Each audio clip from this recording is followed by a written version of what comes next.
Comments should be directed to those show hosts. Thank you for choosing W4CY Radio.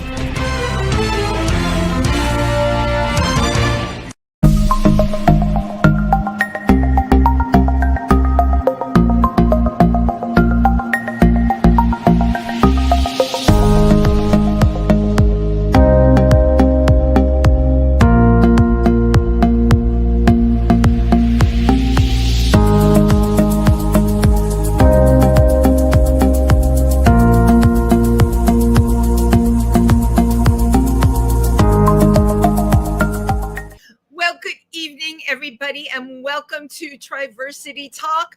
I'm Wendy Stewart here with you on this wonderful, warm Wednesday. How's that for a couple of W's? Always great to be here and share with everyone the fact that I really had a fabulous 4th of July weekend. For those of you who follow the show, yes, I ran a rerun, as I sometimes do. And it was, of course, one of our fabulous guests, Wendy Cole, who is a transition coach. And I took the time off. I came out to Milford, Pennsylvania. I gave a party for around 100 people. And then I also went to a wonderful event with what I call our sister group or our brother group, which is Catskills Pride. They are located in Sullivan County, and they had a really marvelous get together at the Forestburg Playhouse. If you are in upstate New York, you definitely want to go to the Forestburg Playhouse. First of all, their Pride weekend was just phenomenal, but they've got incredible shows all summer long into the fall. And of course, their cabaret room has different performers there. So great place to visit and patronize. But yeah, I've just been enjoying myself. I desperately needed the summer, as so many of us do, because of everything going on in the world, right? We all have to find a place, our happy place, and be chill. And for me, I am definitely a summer girl. So it just seems very appropriate that I met a fabulous person in Milford, Pennsylvania, a really long time ago. I want to say 16 or 17 years ago. And that friend, his husband was working at the Hotel Fauchère. He was our first pastry chef.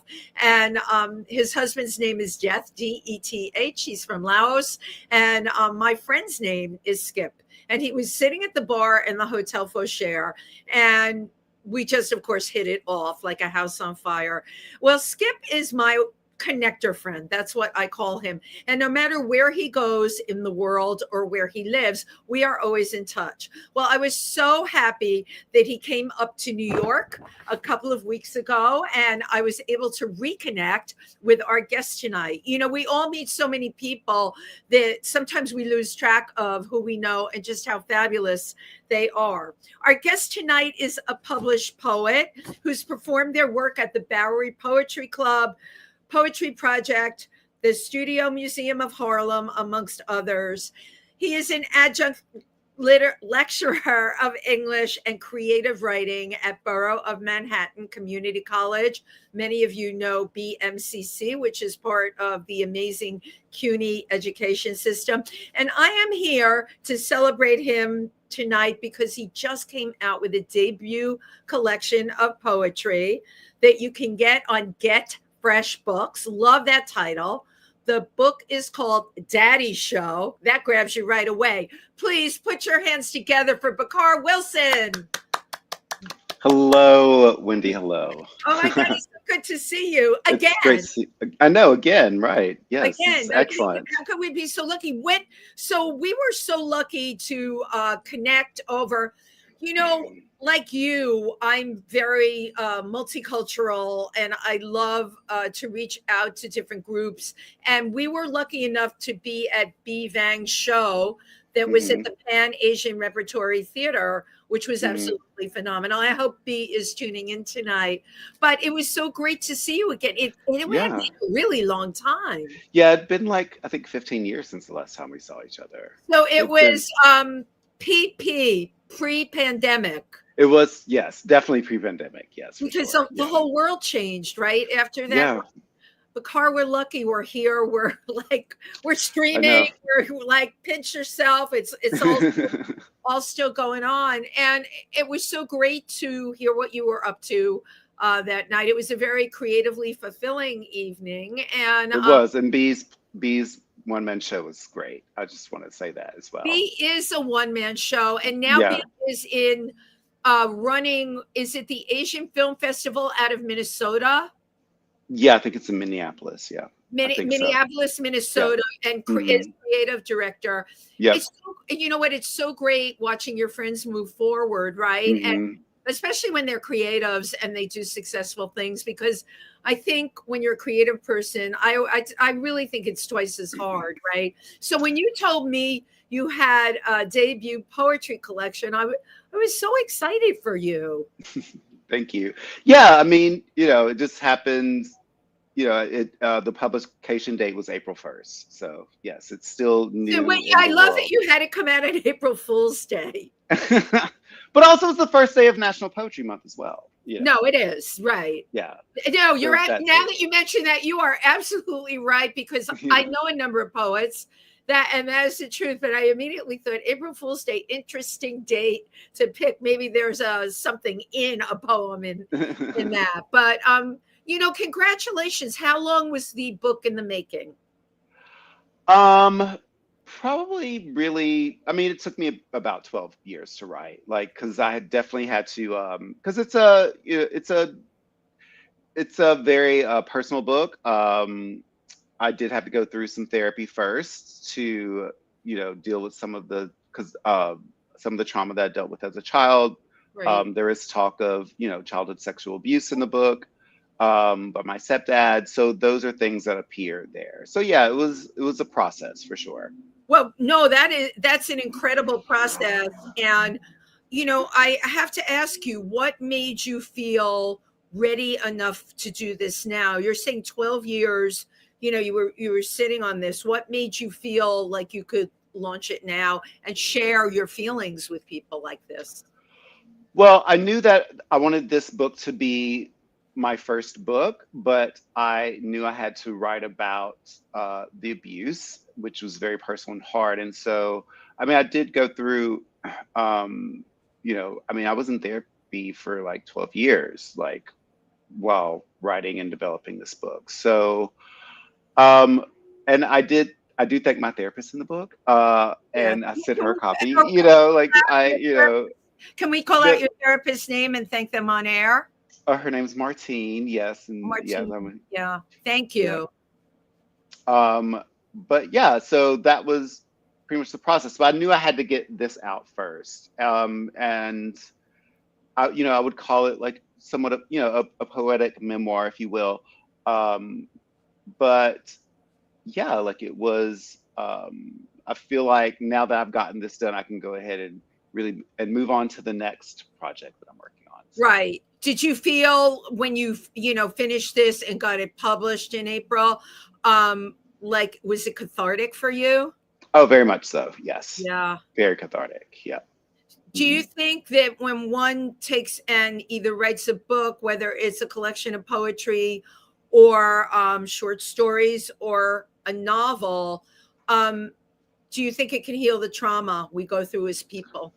Oh, absolutely. Yes. I mean, this was a healing exercise for me. I did not write this, you know, some people may find some of the content a little graphic, but, I wasn't writing this for anyone else. I really was writing it for me and my own personal healing. Yeah. Um, and yeah, I mean, I definitely felt the weights like lift and the quote unquote secrets out about my history, my past regarding the traumas that I've dealt with losing my father at a young age, in a car accident and what have you, and learning things about your family that you don't necessarily want to know about but find out anyway. So Yeah, well, yeah, you know what they say about all those skeletons in the closet. Sometimes they're not really so in the closet. Sometimes exactly, yeah. they're in our day-to-day life and they affect who they are. I have to tell you, I've had a number of guests on this show where it makes me feel very good that I know a lot of people who have been through incredible trauma and Mm, they are coming to deal with it now and full circle. And I'll tell you why. Because I think, 25, 30 years ago and way prior to that, it was swept under the rug. You were supposed to like just buck up and get on with your life and Right. not deal with it. I think as bad as people say things are, with a lack of empathy now, which politically we know that's true, there's a lack of empathy. I do think Yeah. there's more people calling out, hey, this happened to me. I'm writing a book about it. Hey, this happened to me. I'm making a film about it. Right. Because your ability, right, to reach people. You created this book, Bakar, and now people can buy the book. They can read it. And I'm going to assume that you're going to do book signings and readings from it. Yes? Oh yeah. I am. I mean, I'm reading this Saturday at the New York City Poetry Festival on Governor's Island with Get Fresh Books. So I'm reading there at 4 p.m. on Governor's Island this Saturday. Okay. And anything like directly in the city that I can go to and tell people to go to? Well, yeah. So Tuesday, July 29th, I'll be reading at in Bryant Park for the Bryant Park poetry reading that they do every summer. And what time is that? That is at 6 p.m. I'm writing this down because this is what I do. I get you on my show and then I extract information from you. As you should.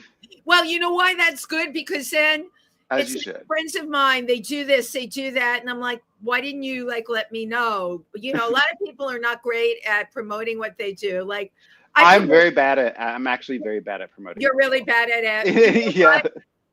You're a great writer. You can't be good at everything, but I have that at least written down. And of course, you're going to send me something on my Facebook that I'll be able to share with everybody, right? Of course. Yes. Of course you will. So I'd like to go back a little bit in time with you. You were born in Brooklyn, yes?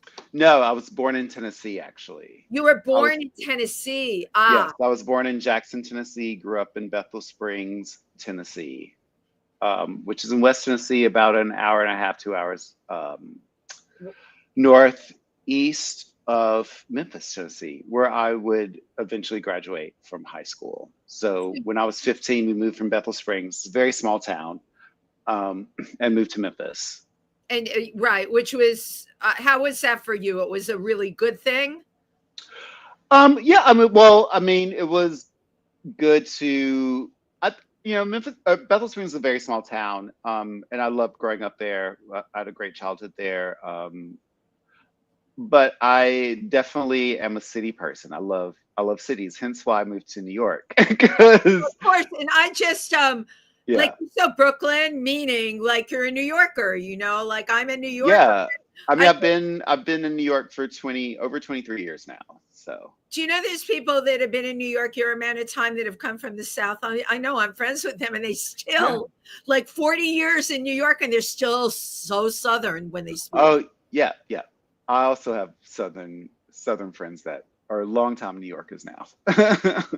do you really as well? Yeah. So, when you were growing up, you said you lost your father at a very young age. Yes, in a car accident. And was it you and your mom were left? You have siblings as well? It was my mom and my younger brother, Jay. Okay, so you have one sibling and a well, I have older half siblings as well, but at the time, like me and my younger brother, we grew up together. My other half siblings were from different mothers. Your other half siblings, what? We're from different mothers. They came from, okay, what do we say? Brothers from another mother, right? Right, exactly. So the Daddy Show, this is about your stepdad? It's about a lot of stuff, actually. It is, like, I would say the first part is about like how I grew up, my upbringing, where I grew up. It's a lot about place as well. Place. Yeah. Like, but also sort of like my sexual evolution, I guess. I mean, there are a lot of poems that refer to homosexual sex and like Also, there's poems about religion. I mean, there's a lot. It's a lot in there. Well, everything that's played into your life. And politics. Yeah. It's very Well, political as well. I right. mean, as you know. Yeah. Well, I'm going to ask you to read some selections. I'm going to leave that up to you Sure, yes. for us, which would be really great. And just if you can give us a little back, I do this at readings and stuff. Just give us a little backstory before the piece. Yeah, of course. Yeah, so I will go ahead and start with the first poem in the book, which is called Poet Manifesto. And the Poet Manifesto is an exercise that's often used with poets, like, you know, what the theme is or what we're about, right? And so the Poet Manifesto kind of sets the tone It sets the tone for the book. Yeah. Yes. Poet Manifesto. I am not a part of your admin. I do not, in your God, me pulling at levers anyway, thinking that it may make a difference. I want nothing to do with your fuck market.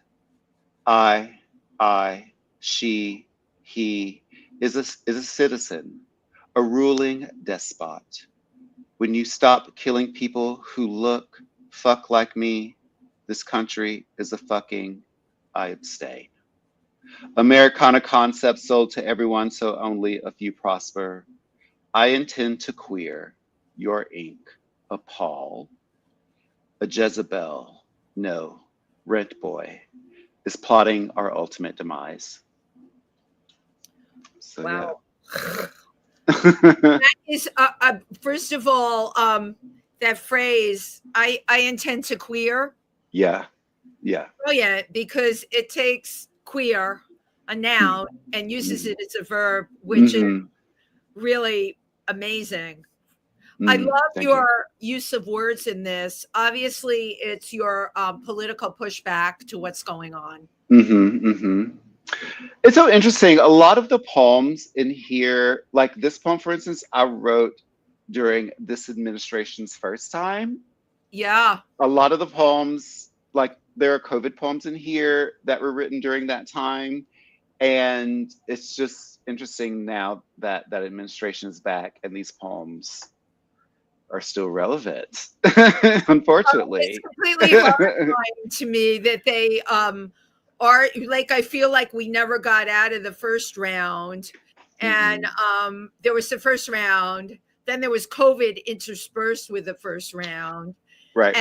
Now, which is above and beyond belief, what's going on. I don't know if you have anything in there about your feelings about people that think that this is okay and that are defending this, because I do know people that were okay with him and now they're not okay at all. I need for everybody not to be okay. Fortunately, I would say fortunately for myself, I do not know anyone who is okay with in my circle of friends or just acquaintances or people I know or just like everyone is upset about what's going on right now. Right. Everyone is upset. No one was okay. But again, this show, was based on our LGBTQ in Pennsylvania. And when I refer to that, I mean, there are viewpoints that I have heard that I only heard them there. Of course, it's not in my circle or in any of the people I know, but I do read everything. I think it's important to read everything. You need to always know what's going on out there. Now I feel that more than ever, because I think we are headlong into a very, very dangerous time for all of us. Anyone who I think unfortunately, like, we roll in a very specific like circle. Like, not everyone is in tune with not everyone pays attention to politics the way that we do, right? Like, not everyone is as informed or has multiple modes of getting information that we do. Like, we get our information from different places to make sure that there's continuity, right, in the information that we're getting. And not everyone does that because people are busy and people have their lives and understand it. But I do feel that it's very important, especially now, for us to be civically engaged. Like we have to be now. And I think it's very, and I think that people are going to wake up because of what is about to happen, especially with the legislation that has just recently been Oh, passed that I takes mean, healthcare away from people. Like, I really don't think people realize what's going on. And I think it's going to be a very rude awakening for a lot of people when they get those letters or those emails saying that they no longer have healthcare. right. And there's a part of me that would have completely agreed with you on that, right? Because for those people, you and I are quote unquote woke, right? Right. I would have agreed with you about that, except I'm seeing stuff now that is really unbelievable where they're allowing this kind of stuff to happen to them and they still are supporting that. You've heard this saying, shooting yourself in the foot. What Mm, what if what if, Bakar, that people are so burnt out? To your point, not everybody is so informed, right? And I mm-hmm, get that. No, there's a lot of people that don't want to be dealing with this all the time. mm-hmm, But I still have to go back to Europe and to Germany and to what happened there. You didn't have a choice but to deal with it. You were mm. not there was you could not find anyone there that didn't have to deal with it. And I think what makes me fearful of these times is I think we are all going to be dealing with it, whether we were on the woke side or not. Okay, well, um, I think that the term that signifies what's going on now is that I think a lot of people are delusional Yes, about the reality of things. right. I think white supremacy has a lot to do with that, like this Absolutely. idea of white supremacy, which is a falsehood. Um, and I think that,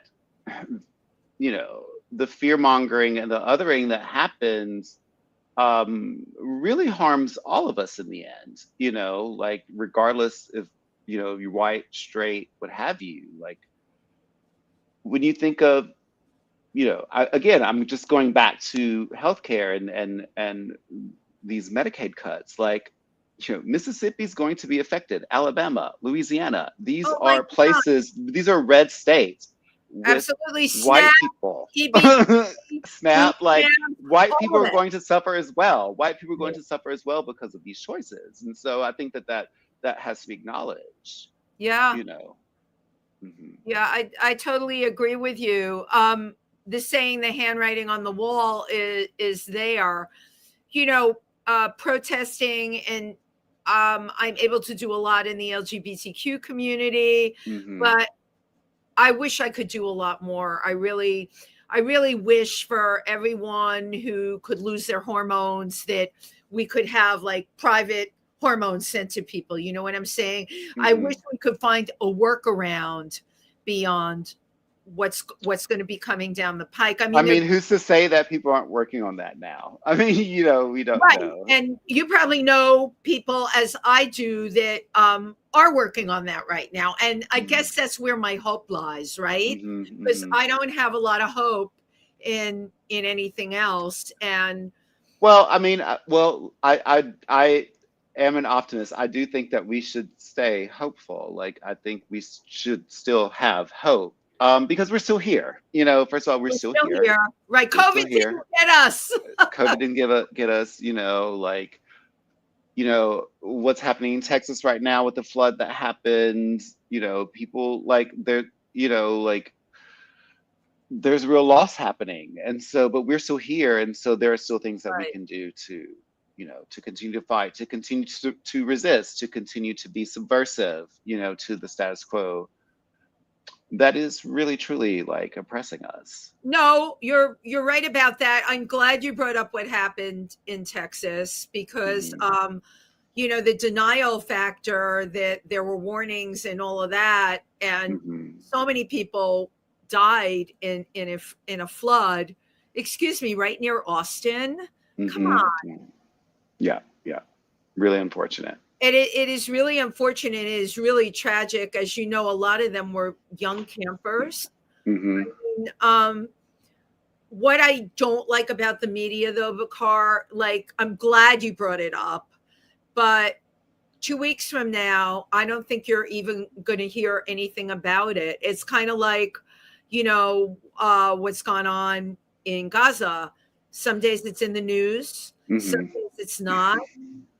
What happened to the hospital? It's like news comes out of a faucet, like drip, drip, drip. And Yeah, I think that, our media is controlled by billionaires, and so they have their own agenda. the same thing. That's why I think it really is important to diversify where you're getting your news from and go from independent sources that aren't.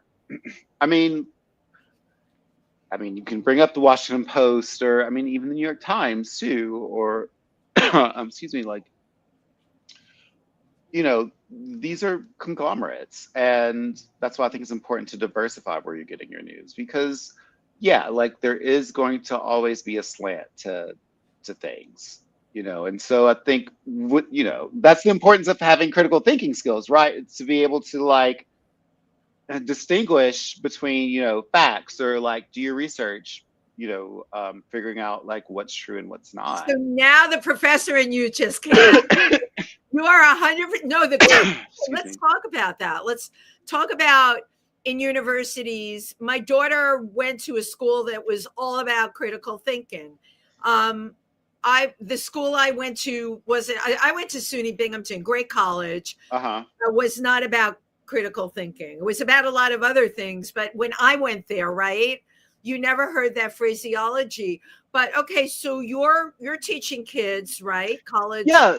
level. Yep. So I teach. So I teach an English comp class, and yes, I do. And I'm glad you brought this up. Actually, I do teach them critical thinking skills and how Thank you. important it is to have them to navigate this world that's not built for most of us, right? Like, this world, this country was not built for us Right. specifically, but it has made strides to make it more equal. But there's still ways to go, and so I teach them how to navigate things, how to interact, or quote unquote read the media, right? Like, how to make those distinctions between what's real and what's not. I mean, there's AI now, so I have to have that conversation with them, Oh, because right. That like that's a whole other that's a whole thing. other thing. And And I have to change the way that I teach because of that. Like, I I, have to I have have them to confess to writing in you, class more. Yeah, I'm like using Chat GBT and just with stupid questions.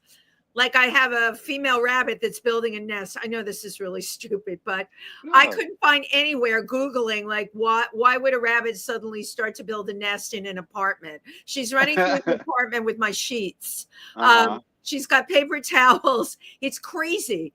But I went on Chat GPT and it is scary. In seconds, came up with like you were saying, different news sources. Chat Hmm. GPT came up with all the different reasons, like in no time flat. And then I could look further to get more credibility. So I Hmm. think with AI, because now we can't get away from it, maybe as critical thinkers, oh boy, you brought me down this path. Maybe as critical thinkers, we have to start to analyze how we use AI, how we use Chat GPT. Yes, and I do know professors who are using it in their class, in their comp classes, to be like, listen, like, this is a great place to start, but it still has to be you sort of approach, which is fine. Like, everyone deals with it however they feel is Yeah, best. Yeah, yeah. whatever. But I'm very old school, like, I tell my students, I'm like, you don't know what a card catalog is. Like, you don't remember those days. I totally remember those days, I right? know. Yeah. Yeah, a card Before the internet. catalog. So when you so with these kids, right? What is the ages, like what, 18 to 22? Oh, well, yeah, I work at a community college, so the age ranges, yeah, it's a large range. It's from 18. I've had adult students as well. Like, Okay, so and I've had students older than me. Like, yeah. So when you talk to them, and I would assume that you do, about, news sources and credibility and all of that, what do you tell them in terms of applying critical thinking to what's out there? Yeah, well, I think um one of I one of the lectures that I show them is a lecture that Bell Hooks gives. I love me some Bell Hooks. I don't know if you're familiar with her, but she's No, and I was going to ask you, can you give us a little backstory? yeah. So Bell Hooks is a African American feminist writer from Kentucky. She taught at City College actually for a while, and she talks about like cultural criticism and critical thinking, and how pop culture, right, dictates how we feel or see things, right? Absolutely. Like how the power Hollywood has, like through movies and things and Absolutely. television, and how that affects the way we view people, groups of people, ideas, things. And so that's just teaching them to make those to kind of stop and pause and think about how people are being represented in these movies or Right. in films and TV shows. Like, how are Black people represented? How are Asians represented? Like because what she says is like, popular culture is where the pedagogy is, like music, art, like like that's what she's talking about there. So and that's true, like especially when you think about how social media now basically is informing, Gen Z, millennials, like the young kids, like, yeah. So Yeah, it's they're like, seeing things totally different than we did because of the time they're coming up in. But yeah, I mean, we didn't have social media growing up, like we didn't have, like, it's just so amazing to me how, because I'm a Gen Xer, and, I feel like Gen Xers are that special generation. We're special because we grew up without internet, and then internet came along. Like, we still remember, like, you know rotary phones. Like, oh my God, I can't believe you put that bring up in the closet that I didn't. Why am I saving you had to bring up the rotary phone. What I'm never going to use them again. What is I it? know. I can't let the rotary phone go because, yeah, you're right. Those things are familiar to us. We've had to learn all the new stuff, but especially when you're dealing with people in their late teens into their 20s, you're the professor. You've got to have the language to reach them. Right. And also too, like, I mean, they grew up with this technology. Like, we did not. Like, this is a part of their world in a way that is not a part of my world, for me personally. But that's always been there. Like students will type up their papers on their phone, and I'm like, why not just have a keyboard? But like, they're so used to texting, and like, their fingers are that nimble where they can just type up a paper on their phone. I know, but okay, so now you hit a sore spot with me. When I book a guest and they send me through Messenger, Facebook Messenger, the bio, the photo, and the performance clip, I'm like, you've got to send this to don't send it that way. Right. Just don't do it. You're right. And they're typing up papers on, oh man. Yeah. But so those are the things that I focus on with them. And, most of my students are students of color, children of immigrants, and, not white, not male, not straight, like, not mainstream in this city or country. Right. And are marginalized, right? Marginalized, yes, on some levels, yeah. So, first of all, thank you for being there and doing what you do. We need thousands more people like you to go through the school system, graduate, and come out and pay it forward. That's what teachers do, right? Yeah. And right now, it's about to become really scary. See, when I was in college, it was $800 a semester, $16 a year. Right. And that was SUNY Binghamton. I went to Lehman Mm-hmm. College before that, which Mm-hmm. from the CUNY system. Lehman Right. would have been cheaper what we paid a credit. You remember that's how it goes. But it's very scary. Well, City College used to be free back in the day. I remember when it was free. By the time I got to Lehman, it wasn't free, but it was, come on, Bakar, was next to nothing. And we were, Yeah. well, I had friends, a lot of friends. I went to Walton High School in the Bronx. A lot of my friends from there were going to Bronx Community College because it was Okay. less money. Right. And they could go there for the 2 years and then figure it out after that. Yeah, but Mhm. you're right. It used to be free. Now we've gotten so far away from that. Yeah. Yeah. And now we're in a time where I feel everything's being taken away from people, especially if you're in the marginalized community. It's out there. And I think as human beings, we have to recognize it. We have to call it out for what it is. And I can tell you this, there are rooms I could walk into and people would look at me, white, she looks like Barbie, she's one of us. And I could have this conversation. They would look at me like I had a unicorn horn growing out of the center of my head. Right. Like, Yes. what the heck is she talking about? This has nothing to do with us. And that's Everyone everyone thinks it's got nothing to do with them. The flood that happened in Texas happened in Texas. The people that are in the Everglades in that I'm calling it a death camp.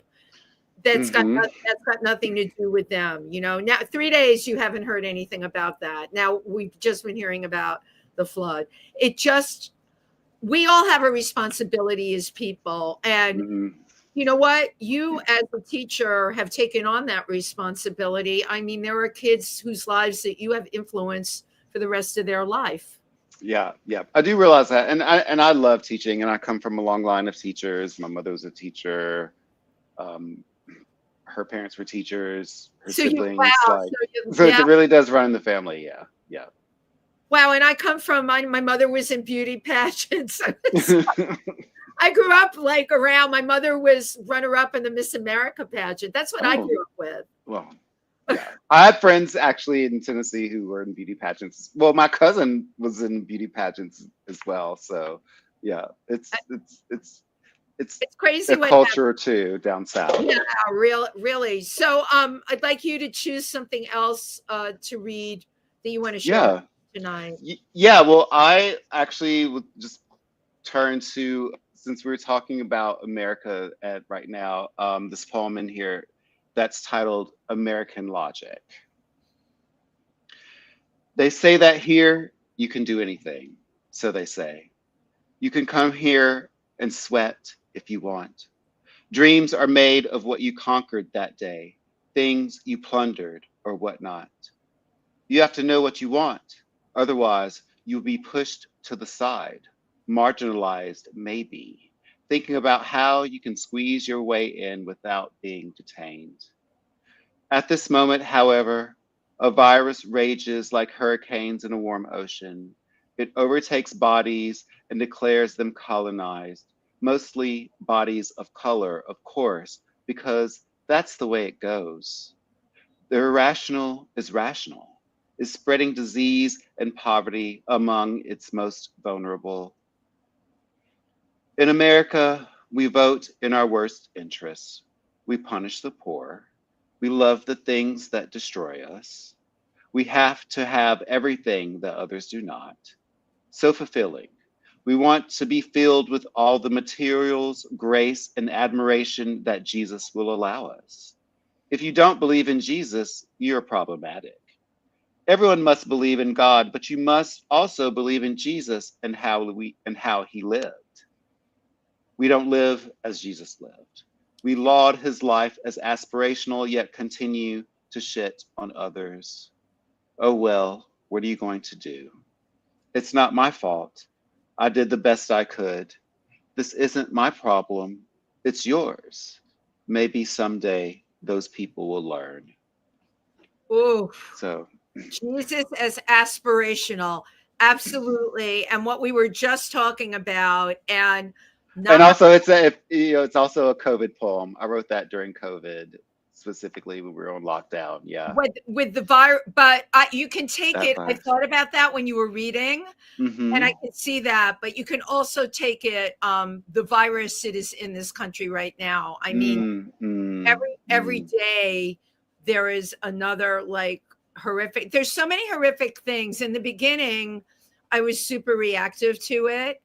And now I just have to keep focus and keep my eyes on the agenda, groups that I want to help, and what. Yeah, yeah, yeah. Because yeah, and you know, and that's the plan, right? Is to distract us and keep us frazzled. But like now, we Well, have to be really focused right now. Like we have yeah, to be steadfast for sure. yeah.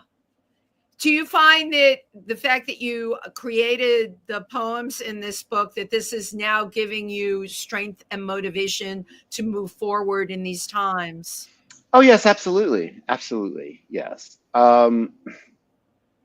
I mean, that's what art does, you know, and I Ah, think, you know, that's that. I mean, you know, art gets created in difficult times sometimes, and that's where we are. And so, yeah, I'm totally still, you know, motivated and optimistic, and you know, again, we're still here, we're still fighting. Like yeah. I'm here for it. So yeah, absolutely.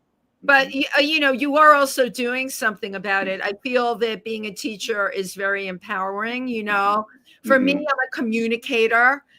That's very empowering to be able to share thoughts and ideas through podcasts, through live performance, and Right. Yeah. myself with like-minded people, because I really do believe safety in numbers, and not Right. just safety. I believe if you have an agenda and you want to get it out there, it's far more powerful if you do it as a group than Mhm. you know, as a lone person. So for me, I'm about collaboration. Yeah, community is very important, and that's something else that I'm been really focused on this year is building community Thing. in different places. I think that's very important in the queer community and other places as well. In I my think classroom, you know, like that's. wherever I can. I think building community is very, very important right Have you had students, especially like this year, come up to you and tell you how afraid they are? now. Not specifically, no. I mean, so well, not afraid, but like some of my older students who are older, like are more aware of the things that are going on. The younger, like the fresh out of high school, Not younger gonna. kids Yeah, doesn't affect are them. just getting into the world now. So yeah, Well, they stuff like ICE going into classrooms. I mean, I have that not heard anything about that with CUNY. I not a CUNY, but that is actually happening, and that's Oh, really, really scary. it's disturbing. Yeah, It's very, yeah. very disturbing. I personally have already had a number of friends who left. They just Mm, left after November and went to other places where they feel safe. right. Yeah, yeah. Well, I will say I do feel safe in New York. I do feel I, safe in the city, you right. know. And same, you know what? Same for me. And Hmm. I've said this to a lot of this when you're walking in Manhattan with the diversity here and all the different levels that people live at here. Um, Hmm. you definitely, for me, it's definitely the safety in numbers being in New York City. Yeah, There yeah. are a lot of places if I were to go to now. I'm not super I don't feel super safe in there are areas of the South I don't feel super safe in. Hmm. Yeah, I mean, I go back to Tennessee to visit family, and I have friends in Mississippi, and I go down there. Mississippi, yeah. Yeah, I mean, it's something that whenever I go down there, it's something like I'm a little bit more vigilant in regards to my surroundings. Like I'm definitely I'm I'm I'm I'm not gonna say that I'm on high alert when I'm down there, but I'm more It's different aware. than up here. Yeah, yeah, yeah, yeah. Yeah. Absolutely. Absolutely. Yeah. Yeah, your awareness is different than Mhm. when you're up here. So Mhm. I'm going to pull a third poem out of you because the Yeah. clock is ticking and I definitely want to hear another one. Okay. Yeah. So I will go ahead and I will read the last poem in the book.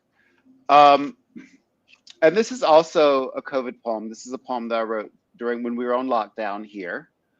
But it's still something that I think we should all still have, and that's appreciation. Yes. Appreciation. Appreciate that you don't have children. Even during these days, you wake up, look outside your Brooklyn window, it is raining.